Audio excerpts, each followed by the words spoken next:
Don't be blue over dog flu. Here are facts every pet parent should know about canine influenza.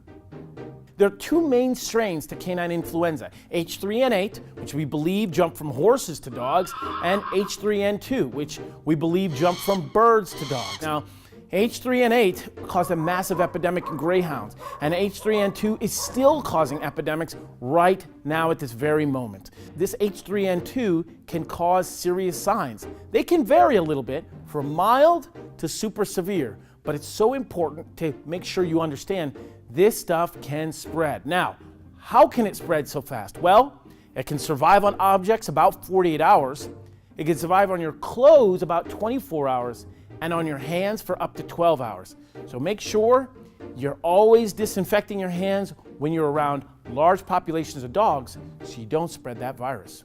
How do you know if your dog might have canine influenza? Well, it all starts usually with a very soft or moist cough. Some dogs will have nasal discharge or eye discharge, especially if canine influenza also is joined by other bacteria like Bordetella to really wreak havoc on the respiratory system. Now, it's so important to remember that these can start with a cough, and then as the cough starts, it begins to shed. All that virus now is suspended in the air for other dogs to catch, and this can happen for up to 24 days. Dogs tend to be very social. They like going to dog parks. They like going boarding and kenneling facilities. They like going to the groomer. And so if your dog does come in contact with canine influenza, it certainly is not just a cold to them. A lot of dogs will not eat. Some dogs will become very, very lethargic and slow. But fortunately, there is treatment. So there are two types of vaccines for canine influenza. There's one for H3N8 and there's one for H3N2. But here's the good news.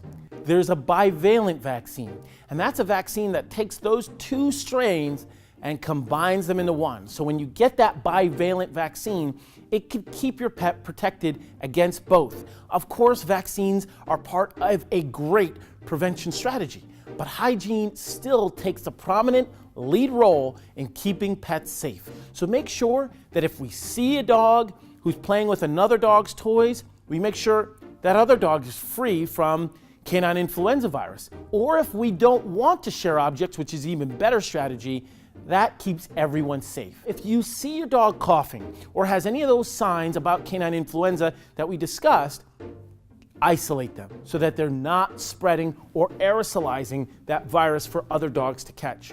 Quarantine them, but obviously they're not in punishment, but make sure it's a fun experience.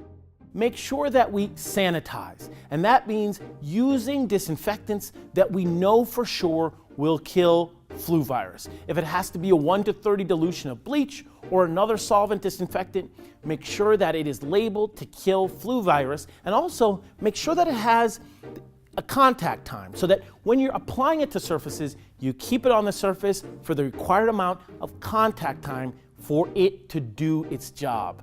So again, isolation, sanitation, vaccination, these are all great prevention strategies, but hygiene will always reign supreme.